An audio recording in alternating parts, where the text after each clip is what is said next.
कुछ नया तरीके से। सुबह से जैसे मैं प्रभु के साथ समय बिता रहा था, और सुबह जब यहाँ आया और आने के बाद जैसे जैसे प्रभु से बातचीतें की, और प्रभु का धन्यवाद हो कि आज बहुत सारे प्रार्थना के फ़ोन आए, ठीक है। और जितने ज़्यादा प्रार्थना के फ़ोन आते हैं मुझे उतना ही अच्छा लगता है, और जब प्रार्थना के फ़ोन नहीं आते हैं तो मन जो है बड़ा दुखी होता है। और आज सुबह घर में जब प्रार्थना से पहले ही रेवरेंड ने बोला कि आज दोनों मोबाइल नहीं बजे, ठीक है, ना तो सुबह सुबह फ़ोन बजना शुरू हो जाते हैं, आज फ़ोन नहीं बजे। उन्होंने तो ये बोला, लेकिन मेरा मन में उस आवाज़ को लेके चल गया, प्रभु कहाँ हमसे कोई गलती हो गई क्या, जो आज ना तो धन्यवाद का, ना प्रार्थना का, ना बात करने का फ़ोन नहीं आए, और आज फ़ोन ऐसे के ऐसे रखे रहे। प्रभु का धन्यवाद हो, जब घर से दुआ प्रार्थना करके निकले और मंदिर में आए, जब तक फ्री नहीं हुए आके तब तक तो मोबाइल चुपा रहा, और जैसे ही फ्री हो गए और फिर प्रभु का धन्यवाद हो, खूब बजा 12:30 बजे तक खूब प्रभु की महिमा करने का अवसर मिला।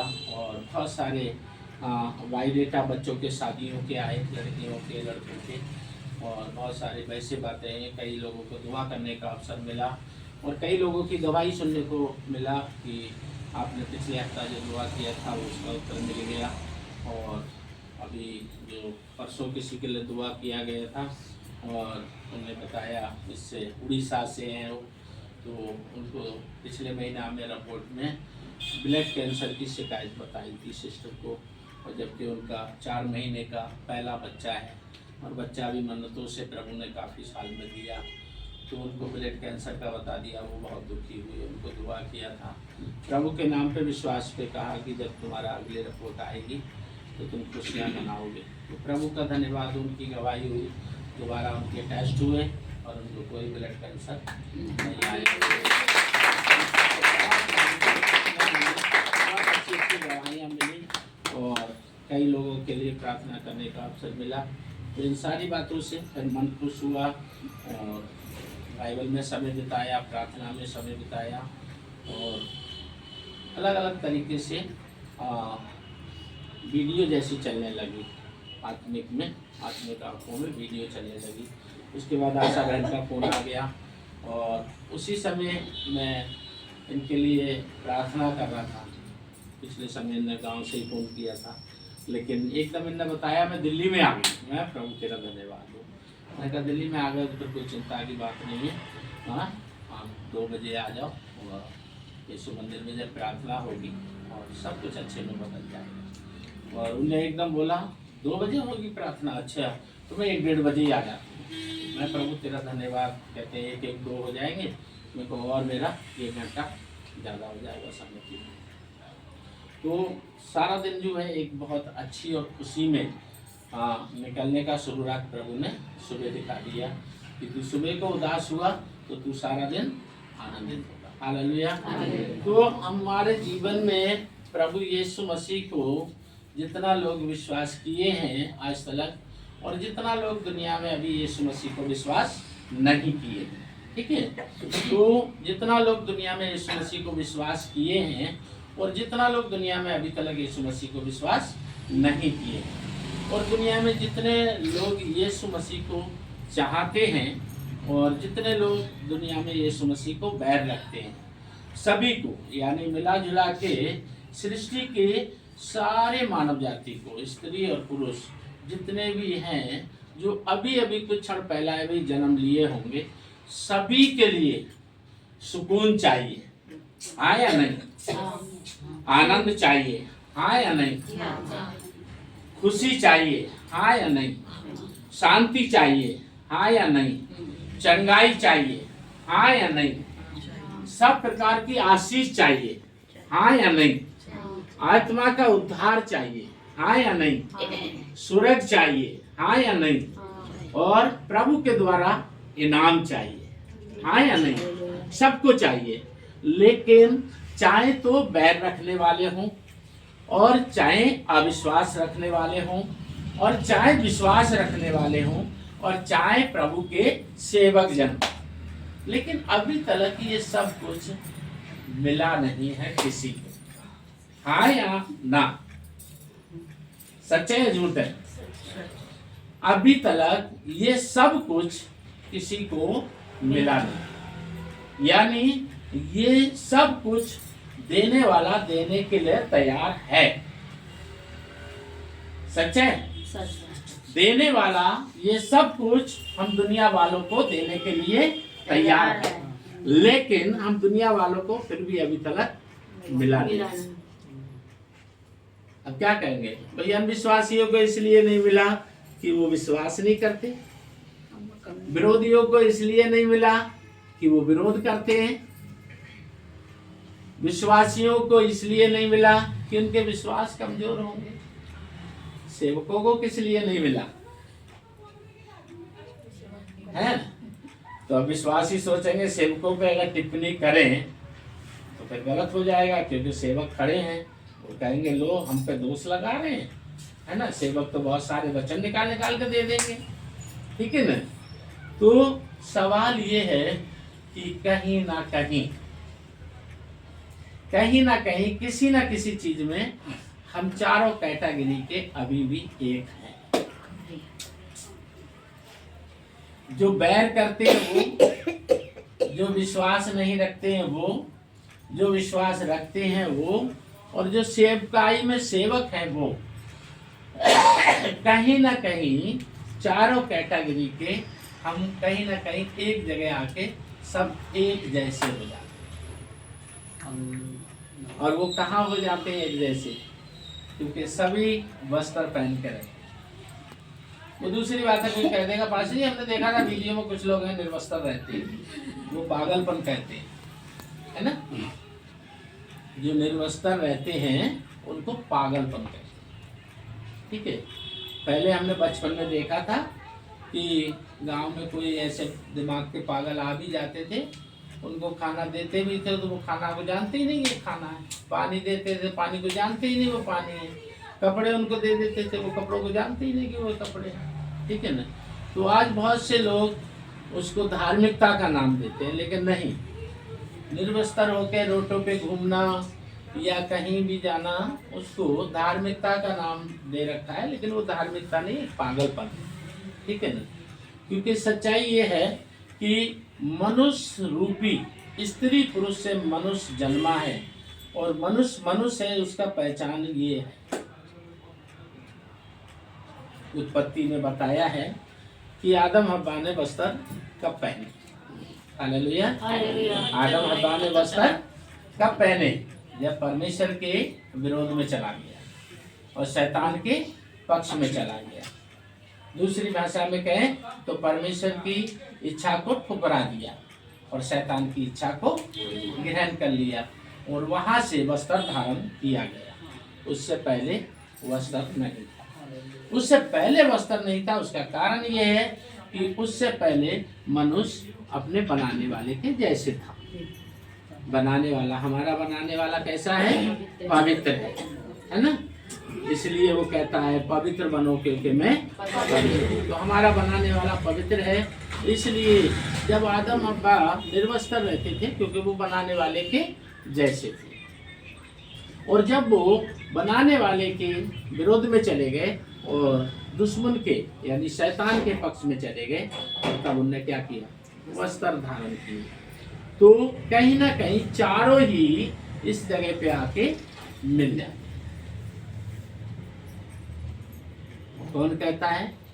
बाइबल कहती है ना? जैसे कि लिखा है, बाइबल में लिखा है तो बाइबल में लिखा है, यहाँ आके सभी मिल जाते। तो कहीं ना कहीं हमको जो चीजें चाहिए या हम मनुष्य जो चीजें चाहते हैं या जो चीजें परमेश्वर हमें देना चाहता है, लेकिन उसकी प्राप्ति से अभी भी हम वंचित हैं, पर हम पा सकते हैं। और इसके लिए, पाने के लिए हमें कोई बहुत कठिन परिश्रम करने की जरूरत नहीं। बहुत से लोग निर्वस्त्र होकर जमीन पे लेटते हैं, है ना? पेट के बल चलते हैं। बहुत से लोग पैर पे खड़े, एक पैर पे खड़े होते हैं। बहुत से लोग तरह तरह से अपना अपना, है ना, साधना करते हैं, कठिन अपने शरीर को परिश्रम में लाते हैं और सोचते हैं ऐसा करने से हम ईश्वर को प्रसन्न करके और जो चाहिए हमें हम प्राप्त कर लेंगे। तो ना तो बल से ना शक्ति से, पर परमेश्वर की, है ना, उसकी आत्मा के द्वारा सब कुछ हो सकता है। हमारा जो कठिन परिश्रम है वो ये सब चीजें हमें नहीं दिला सकता, लेकिन बड़ी आसानी से ये मिल सकता है, बड़ी आसानी से। और वो आसानी शुरू कहाँ से होती है? सबसे पहले शुरू वहीं से होती है जहाँ से मेरा जीवन की सेवकाई शुरू हुई, जहाँ से प्रभु ने मुझे सेवक बना के खड़ा किया कि लोगों की जाके सेवा कर, लोगों के पैर धो। अब अपनी बाकी की जिंदगी तू लोगों के पैर धोने में बिता। तो जहाँ से मेरी सेवकाई को प्रभु ने शुरू किया, ये वहीं से होता है, कठिन परिश्रम से नहीं, लेकिन बड़ी आसानी से। वो आसानी क्या है? मत्ती 6:33 कि क्या कर, बस उसके राज्य की खोज में लगा रहे और ये सारी वस्तु तुझे लगा रहे। ठीक है, तू उसके राज्य की खोज में लगा रहे। क्यों खोज में लगा रहे? तो मत्ती 4:17 में कहा है क्योंकि उसका राज्य अब निकट है। हालेलुया। तो मत्ती 6:33 में कहा है तू परमेश्वर की राज्य की खोज में लगा रहे, ये सारी वस्तु तुझे मिलेंगी। और मत्ती 4:17 में कहा है अब परमेश्वर का राज निकट है। अब सवाल ये है कि परमेश्वर का राज निकट है, सारी वस्तु देने वाला तैयार है, तो राज्य की खोज क्या है ना? राज्य की खोज क्या है? तो राज्य की खोज शुरू होती है यहाँ से। कोई तो यहाँ से करता है, कोई यहाँ से करता है, कोई वस्त्र उतारता है, कोई कुछ करता है, लेकिन राज्य की सही खोज क्या है? वो है यहाँ से। कोई वस्त्र साफ करता है, कोई चमड़ा साफ करता है, ठीक है ना, कोई कुछ साफ करता है, कोई आपने देखा होगा बहुत से धार्मिक स्थल दूध से धोए जाते हैं, बहुत से धार्मिक स्थल जो हैं और बड़ी बड़ी चीज़ों से धोए जाते हैं।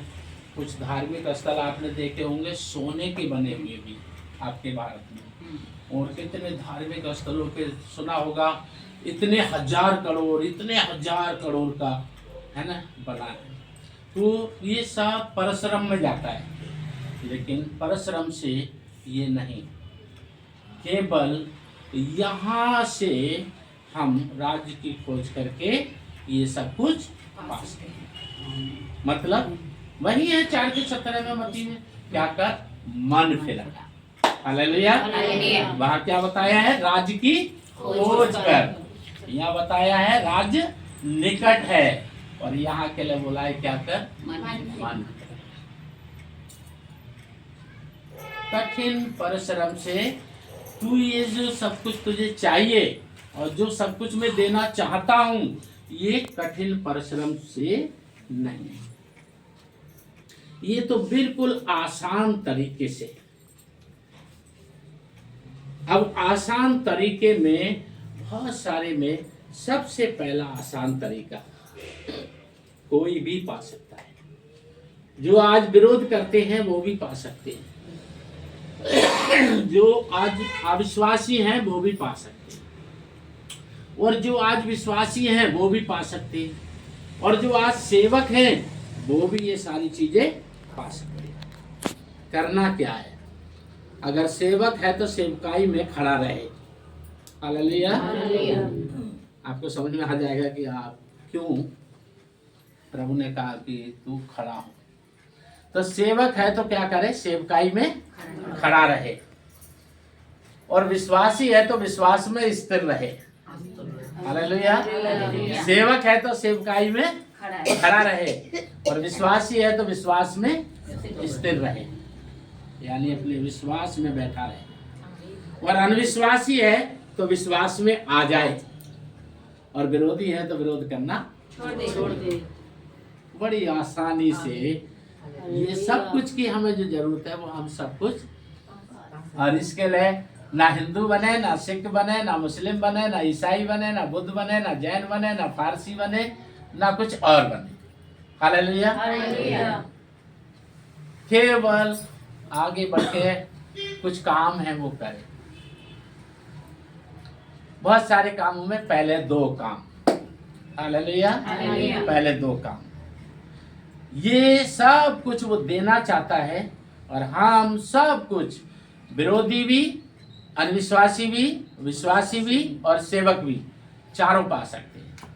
सेवक सेवकाई में खड़े रहे, विश्वासी विश्वास में स्थिर रहे, अनविश्वासी विश्वास में आ जाए, विरोधी विरोध करना छोड़ दे। यानी ये सारे लोग प्रभु परमेश्वर की महिमा करने लगे। सनातन का परमेश्वर यहोवा सबके ऊपर मेहरबान है। और सनातन के परमेश्वर यहोवा का इकलौता पुत्र यीशु मसीह सबके ऊपर दयावान है। हालेलुया। कुछ भी और ज्यादा कुछ करने की जरूरत नहीं है। पहले 2 काम, मनुष्य ये सब कुछ सुकून से लेके और उद्धार तक, जमीन से लेके और स्वर्ग तक, आशीष से लेके और शांति तक, आनंद से लेके और खुशियों तक, सब कुछ पाने के लिए नंबर 1 माफी मांगना सीखें। नंबर 1 माफी मांगना सीखें। ढीठ ना बने, कठोर ना बने, माफी मांगने के लिए हर पल तैयार रहे। नंबर 2 माफ करना सीख ले। हालेलुया। नंबर 1 माफी मांगना सीख ले, माफी मांगने में कठोर ना हो। नंबर 2 माफ करना सीख ले, माफ करने में ढीठ ना हो। प्रभु यीशु के समान बनने के लिए पहली सीढ़ी साधारण है। प्रभु यीशु ने जो भी प्रभु के पास गया, प्रभु ने उसको क्या कर दिया? माफ कर दिया। और क्रूस पे प्रभु ने क्या कर दिया? सबके लिए माफी मांगी। हालेलुया। सबके लिए माफी मांगी। और यहाँ सबके लिए माफी। अगर इंसान माफी मांगना और माफ करना यहाँ ले आए तो यहाँ जितना कुछ है वो सब अपने आप साफ हो जाएगा। हालेलुया। आपने देखा होगा वो आजकल कोई ऐसा एक पैकेट आता है, नाली में डालें हैं, कचरा गायब हो जाता है और पानी निकल जाता है। कुछ करना पड़ता है उसमें, मुंह से नाली में फूंक मारना पड़ती है, वो पैकेट डालते ही। तो इसी तरीका से, मैं किसी कंपनी का प्रचार नहीं कर रहा हूँ, ठीक है, तो इसी तरीका से अगर हम माफी मांगना और माफ करने वाला ये चीज को अगर इस मन में रख लें तो ये मन में जो कुछ पहले का है वो अपने आप निकल जाए। मन को केवल एक ही है, यीशु जो साफ कर सकता है। और यीशु को ये पसंद है कि माफी मांगना और माफ करना। जितने भी लोग माफी मांगने वाले और माफ करने वाले हैं वो सब यीशु के मन पसंद हैं। और जितने भी यीशु के मन पसंद हो गए वो सब सनातन के परमेश्वर यहोवा के मन पसंद है। क्योंकि वचन कहता है जिसको पुत्र ग्रहण करेगा उसको पिता ग्रहण करेगा, और पिता पुत्र उसको ही ग्रहण करेगा जो माफ करने और माफी मांगने में आगे बढ़े। यही है राज्य की खोज, यही है राज्य का निकट आना, और यही है मन फिराना। हालेलुया। तो मत्ती 6:14, ठीक है, मत्ती 6:14 और फिर मत्ती 6:15, ठीक है। अब 6:33 में क्या लिखा है? राज्य की खोज। और मत्ती 4:17 में क्या लिखा है? राज्य निकट है। और फिर मत्ती 4:17 में क्या लिखा है? मन फिराना। और मन फिराना क्या है?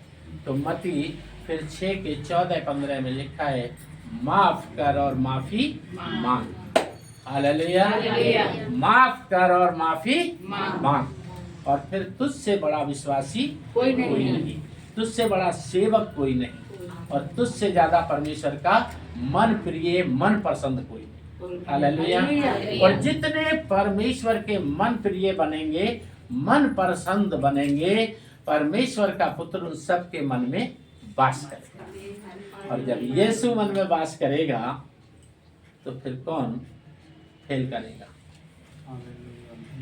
सोचो, कोई कंपनी है और उस कंपनी का मालिक अगर मोर मार के अपने लेटर पैड पे साइन करके दे दे, कौन काटेगा उसको? कोई नहीं काटेगा। तो फिर मती में ही है, मती 28 में लिखा है कि इन्वेंटर, ऑपरेटर और मालिक सब कुछ वही है। यानी मती 28 में लिखा है स्वर्ग और पृथ्वी का मालिक यीशु। हालेलुया। स्वर्ग और पृथ्वी का मालिक यीशु है। और यीशु ने जिसको माफ कर दिया उसको दोषी कौन ठहराएगा? हालेलुया। यीशु ने जिसको माफ कर दिया फिर उसको दोषी कौन ठहराएगा? और यीशु जिसके दिल में बस गया तो उसके मन को गंदा कौन करेगा? क्योंकि मन कर्मों से साफ नहीं होता। कर्मों से कपड़े साफ होते हैं, कर्मों से चमड़ा साफ होता है, कर्मों से घर साफ होता है, कर्मों से रसोई, बाथरूम, टॉयलेट साफ होता है। मन तो यीशु के द्वारा साफ। मन मंदिर में बसने वाले यीशु आप निराले, जिसके मन में आप जन्म ले, अविनाशी को भी आनंद से भर दे। हालेलुया। तो हमारा जो जीवन है आज, अगर हर इंसान के अंदर एक जो पाप है, ठीक है, मैं फिर वही कह रहा हूँ, उन्हें 10 में घूमते रह रहे हैं आजकल। जितने YouTube खोलो वो 10 के चक्कर में में से बाहर नहीं आ रहे। यहोवा परमेश्वर ने समुद्र से बाहर निकाला, कहा क्या करो, उस पार जाओ, है ना। जोना नबी को क्या कहा, उस पार जा। लोग जाना नहीं चाहते। जोना नबी उस जगह जाना ही नहीं चाहता था जहां परमेश्वर, जो परमेश्वर देना चाहता था वो नहीं मिला उसको, कैद मिली उसको, ठीक है। फिरौन की सेना को परमेश्वर नहीं चाहता था कि वो नाश हो, पर वो बचना ही नहीं चाहते थे। उन्हें चाहिए था कि परमेश्वर की आवाज सुनते, वो फिरौन की आवाज सुन रहे थे, वो मनुष्य की आवाज सुन रहे थे, कुछ तनख्वाह देने वाले की बात मान रहे थे, लेकिन जीवन देने वाले की बात ना मान के वो समुद्र में बढ़ गए और फिर वो मर गए। लेकिन मूसा और मूसा के लोगों ने परमेश्वर की सुन ली, फिरौन की नहीं सुनी और वो समुद्र से पार निकल गए। अगर हम परमेश्वर की सुने तो हमें परमेश्वर अपने पुत्र के द्वारा क्या कर देगा, साफ कर देगा। रोमियो 8:1 के अनुसार वो हमें साफ कर देगा। हालेलुया। जितनों के मन में यीशु आ गया, या जितनों यीशु के पास आ गए, या जितनों ने यीशु को बुला लिया, उन पे छुटकारे की छाप लग गई, वो निर्दोष हो गए। हालेलुया। जितनों ने उसकी खटखटाहट को सुन लिया, मेरी तरफ देखिए, जितनों ने उसकी खटखटाहट को, वो क्या कर रहा है, द्वार को खटखटा रहा है। जितनों ने उसकी खटखटाहट को सुन लिया,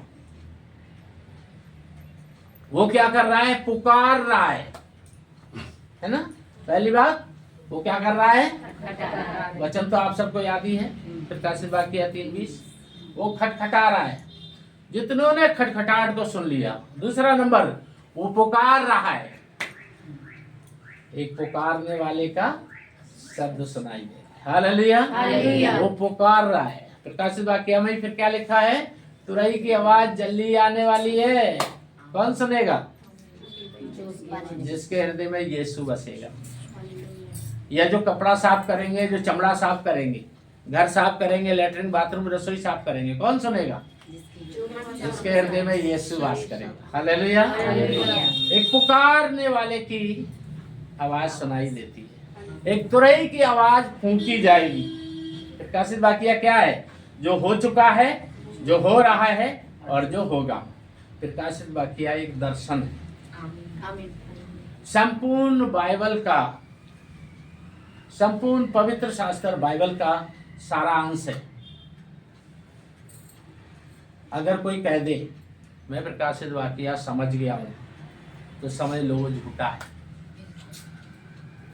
अगर कोई कह दे मैं प्रकाशित वाक्य समझ गया हूं, तो वो क्या है? लेकिन अगर कोई कहे कि मैं समझने के लिए दौड़ रहा हूं, वो अच्छा है। हालेलुया। 66 पुस्तकें हैं प्रकाशित वाक्य, उत्पत्ति से मलाकी, मत्ती से प्रकाशित वाक्य। 66 पुस्तकें प्रकाशित वाक्य हैं। खटखटाहट और पुकार, ये खटखटाहट और पुकार, इसका मतलब क्या है? खटखटाहट सुनेगा तो वो यीशु को देखेगा, और पुकार सुनेगा वो यीशु को देखेगा। वो पुकार रहा है, क्या कह रहा है? मेरे पास आओ। जब यीशु के पास जाओगे तो किसको देखोगे? है ना? विश्राम तो है, वो तो सारी चीजें हैं, लेकिन वो पुकार रहा है मेरे पास आओ। अभी आप लोग यहाँ आए हो तो मुझे देख पा रहे हो नहीं? पर जो लोग नहीं आए हैं वो नहीं देख पा। अभी आप लोग हैं तो सुन पा रहे हो नहीं? जो लोग नहीं आए वो सुन पाएंगे नहीं। तो वहां कहता है मेरी पुकार सुनो, मेरे पास आओ, मेरे खटखटाने को सुनो, मुझे पास बुलाओ। इसका मतलब है कि हमारी पवित्रता, हमारी धार्मिकता, हमारी अच्छाई, हमारी सच्चाई, हमारा जीना, हमारा जी उठना और हमारा जीते जीते हथेली पे बैठ के जाना और हमें सदा सर्वदा का जीवन पाना, इस सब के पीछे केवल यीशु ही है। केवल यीशु ही है और कुछ नहीं। हमारे कर्म नहीं, हमारा पैसा नहीं, हमारा बल, सुंदरता, खूबसूरती, बुद्धि, हमारा कोई अच्छाई कुछ भी नहीं है।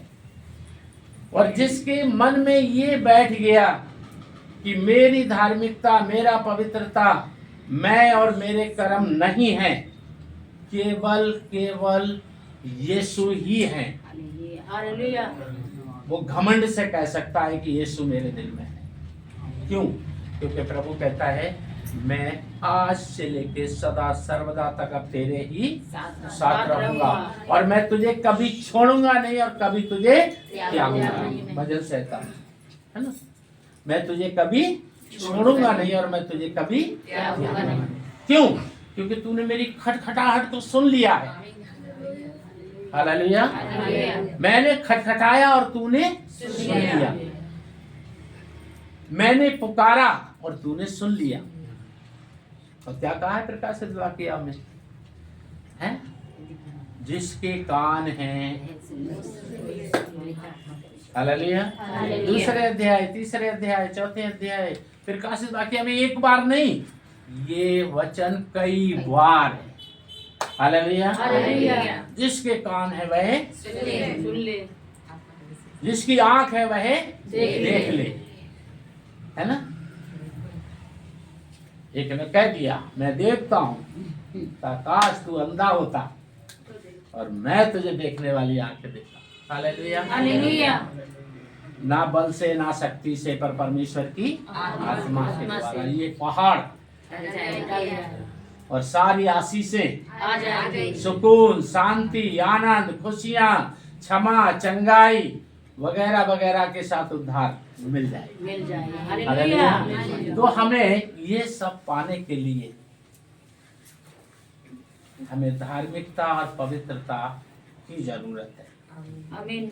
हालेलुया। हमें धार्मिकता और पवित्रता की जरूरत है। और मेरी धार्मिकता यीशु मसीह, मेरे पवित्रता यीशु मसीह। आपके जीवन में इतने पाप हैं कि अभी दुनिया में इतने पेन भी नहीं बने, कॉपियां भी नहीं बनी जो आप लिख दे, है ना।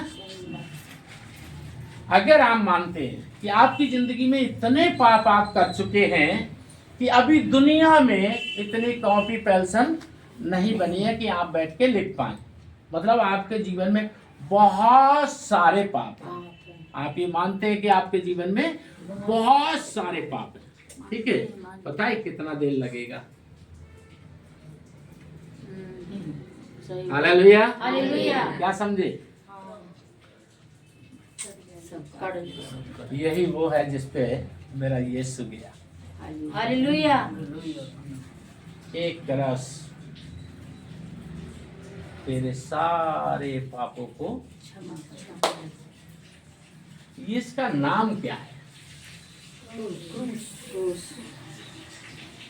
है? हमारा टाइम किसे पानी? इसका नाम क्या है? आवाज नहीं आ रही है। आज प्रभु मुझ पे और आप पे मेहरबान है। जितने लोग इस संदेश को सुन रहे हैं उन सबके ऊपर मेहरबान है। हालेलुया। इसका नाम क्या है? यीशु। इसका नाम है प्रेम। प्रेम। हालेलुया। हालेलुया। इसका नाम है प्रेम। प्रेम अनेक पापों को ढांप देता है। पहला पत्रस में। हालेलुया। हालेलुया। और पहला यूहन्ना। प्रेम ही परमेश्वर है। हालेलुया। हालेलुया। प्रेम अनेक पापों को ढांप देता है, प्रेम ही परमेश्वर है। पहला यूहन्ना 4 अध्याय, पहला पत्रस 4। पहली बात, अगर हम माफी मांगने वाले बन जाएं। दूसरी बात, अगर हम माफ करने वाले बन जाएं। और तीसरी बात, अगर हम प्रेम रखने वाले। आमीन। हालेलुया। हालेलुया। अगर हम प्रेम रखने वाले बन जाएं।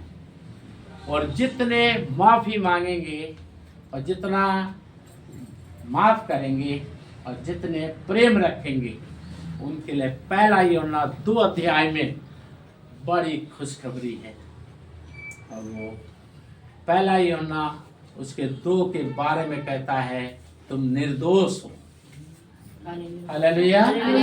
तुम निर्दोष हो। पढ़ के देख लीजिए अगर पढ़ना चाहते हैं शायद को। पहला यूहन्ना है ना? 12।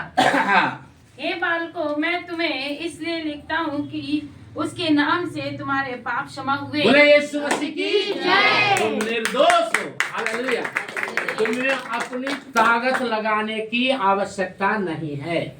जो अपने बल से, अपने धन से, अपनी बुद्धि से अपने आप को धार्मिक और पवित्र बना रहे हैं वो अभी भी मूर्ख हैं। जो अपने धन से, अपने बल से, अपनी बुद्धि से यानी अपनी शक्ति ताकत से अपने आप को धर्मी बनाने में जुटे हैं, पवित्र बनाने में जुटे हैं, वो अभी भी मूर्ख हैं। पर जितनों ने आशा यीशु को बना लिया, हालेलुया। जितनों ने आशा यीशु को बना लिया कि मेरी आशा यीशु मसीह, वही मुझे पवित्र ठहरा सकता है, वही मुझे धर्मी ठहरा सकता है। तो वो कहता है, मैंने इस जगत के मूर्खों को, हालेलुया, मैंने इस जगत के मूर्खों को क्या कर लिया है? बोले यीशु मसीह की, क्योंकि तुमने अपने आप को मूर्ख बना दिया। तुमने कह दिया कि प्रभु मेरी शक्ति, मेरे बल, मेरी बुद्धि से संभव नहीं है, पर तेरे द्वारा संभव है। प्रभु कहता है तुमने अपने आप को मूर्ख स्वीकार किया है, तो अब मैं तुम्हें बुद्धिमान बनाऊंगा ताकि तुम ज्ञानवानों के लिए क्या करोगे, लज्जित हालेलुया। जो मैंने किया है वो तुम भी करोगे और उससे भी बढ़ के करोगे। क्या कहा मंदिर के ज्ञानियों ने, पुजारियों ने कहा ये कोई साधारण बच्चा नहीं है। 12 साल की उम्र में यीशु मंदिर में पहुंचते हैं। मंदिर के पुजारी, बुद्धिमान शास्त्री, फरीसियों, ज्ञानी कह रहे हैं ये कोई साधारण बच्चा नहीं है और जो कुछ इसने सुनाया ये संसारिक ज्ञान भी नहीं है। और प्रभु कहता है जो मैंने किया वो तुम भी किया करोगे और इससे भी बढ़ के करो। पर कब और कौन? तब जब हम कहें मुझसे धार्मिकता संभव नहीं, मुझसे पवित्रता संभव नहीं है, मेरे यीशु में कुछ भी असंभव नहीं है। हालेलुया। मुझसे धार्मिकता संभव नहीं है, पवित्रता संभव नहीं है। जो मैं नहीं करना चाहता हूँ वो मैं करता हूँ और जो मैं करना चाहता हूँ वो मैं नहीं कर पाता हूँ। मेरा प्रभु यीशु तू सब कुछ जानता है, बस मैं तो तेरे चरणों में सिर झुका के जीना चाहता हूँ। कहता है मेरा अनुग्रह ही तेरे लिए काफी है। यही तो किया पौलुस ने। हालेलुया। सौल से पौल बनने के लिए क्या किया उसने? उसने अपना धन, बल, बुद्धि से धर्मी और पवित्र ठहरना उचित नहीं समझा, सब कुछ वही त्याग दिया और सेवक से एक बाइबल लेके कहता है कि मेरा यीशु ही मुझको धर्मी ठहराएगा, मेरा यीशु ही मुझको पवित्र ठहराएगा। वो जिसको माफ करे उसको माफी मिल जाएगी, वो जिसको सजा दे उसको सजा मिल जाएगी। लेकिन मैं जानता हूँ मेरे प्रभु तू सजा का नहीं, क्षमा का प्रभु। तू टूटे और पिसे हुए मन को तुच्छ नहीं जानता। हालेलुया। हमारी धार्मिकता यीशु मसीह, हमारी पवित्रता यीशु मसीह, हमारा सुकून, शांति, आनंद, खुशी, क्षमा, चंगाई और उद्धार यीशु मसीह। और जिसने सब कुछ में आगे रखा यीशु मसीह, तो सनातन का परमेश्वर यहोवा कहता है जिसने मेरे पुत्र को स्वीकार कर लिया मैं उसको स्वीकार करूंगा। हालेलुया। जिसने मेरे इकलौते पुत्र यीशु को स्वीकार किया है मैं उसको स्वीकार करूंगा। इसका मतलब है स्वर्ग का मालिक कौन है? स्वर्ग को बनाने वाला यहोवा परमेश्वर। पृथ्वी का मालिक कौन है? पृथ्वी को बनाने वाला यहोवा परमेश्वर। मनुष्य को बनाने वाला मालिक कौन है? मनुष्य को बनाने वाला और मालिक है सनातन का परमेश्वर यहोवा परमेश्वर। और उसने सब कुछ किसके हाथ में सौंप दिया है? जगत के उद्धार करता यीशु मसीह के हाथ। तो यीशु अगर यहाँ है सब कुछ संभव है। हालेलुया। उसके राज्य की खोज क्या करो, उसका राज्य निकट है। और खोज का मतलब मन प्राप्त। हालेलुया। वो सनातन के परमेश्वर यहोवा का प्रिय पुत्र है, उसकी आवाज को सुनो और उसकी खटखटाहट को सुनो। और अगर तुम्हारे पास खटखटाहट तुम्हारे कानों में आ गई है और उसकी आवाज तुम्हारे कानों में आ गई है तो आनंदित और मगन हो जाओ, क्योंकि तुम पे दंड की आज्ञा नहीं। फिर क्या करो? सेवक हो तो ऐसे ही खड़े रहना, विश्वासी हो तो ऐसे ही स्थिर बने रहना, और अनविश्वासी हो तो विश्वास में आ जाना, और विरोधी हो तो विरोध करना छोड़ देना। सब कुछ में अपनी जिंदगी में पहला स्थान यीशु को दिया है और सदा देते रहना। और तुम और तुम्हारा यीशु क्या करेंगे? जो अब तक नहीं हुआ वो करेंगे। क्या करेंगे? यीशु दाहिनी हो रहे हैं पिता के और तुम बाईं। हालेलुया। और जो पेड़ पे वहां स्वर्ग में फल लटक रहा है ना, सुरख के पेड़ पे जो फल लटक रहा है वो तोड़ेंगे और तुम खाओगे। और वहाँ जो मुकुट रखा है वो पहनाएंगे और तुम दुनिया की तो चांदी 3 लाख है, दुनिया का सोना 2 लाख है, मुझे सोना चांदी से महंगा मेरा यीशु है। हालेलुया। हालेलुया। यहाँ का सोना चांदी मिले या ना मिले, पर मेरे लिए क्या रखा है, आज ये सोच के यहाँ से निकलता हूँ। ठीक है, आज हमारे अपने मन में ये सोच के निकलना कि यहाँ का सोना चांदी मिले ना मिले, हालांकि महंगा कितना भी हो जाए लेकिन आप लोगों को मिलेगा। आमीन। आमीन। हालेलुया। पर आप याद रखो कि आपको इससे भी ज्यादा, इससे भी कई ज्यादा कीमती चीज रखी है। ठीक है, यीशु ही सुकून है, यीशु ही शांति है, यीशु ही आनंद है, वही खुशी है, वही हंसी है, वही चंगाई है, वही आशीष है, वही उद्धार है। यीशु नाम में उद्धार हमको, यीशु नहीं तो कुछ भी नहीं है, यीशु है तो सब कुछ है। आमीन। हालेलुया। हालेलुया। और इसके लिए हमें क्या करने की जरूरत है? क्या धर्म बदलने की जरूरत है? नहीं। क्या कोई धर्म छोड़ने की जरूरत है? नहीं। क्या कोई धर्म ग्रहण करने की जरूरत है? ना धर्म छोड़ने की जरूरत है, ना धर्म ग्रहण करने की जरूरत है। ये हमें याद रखना है और जैसा ऐसा सोच रखने वालों को जाके समझाना है। कैसे? प्रेम से। हालेलुया। हालेलुया। तो 3 बातें याद रखें, प्रभु से दुआ करें, प्रभु मुझे माफ़ी मांगने वाला है दे दे, मुझे माफ़ करने वाला है और मुझे प्रेम रखने वाला है। और जिसके पास ये 3 चीज़ें हैं वो घमंड से कहे कि मैं यीशु में सबसे बड़ा धनवान हूँ, मैं सबसे बड़ा बलवान हूँ और मैं सबसे बड़ा बुद्धिमान हूँ। क्यों?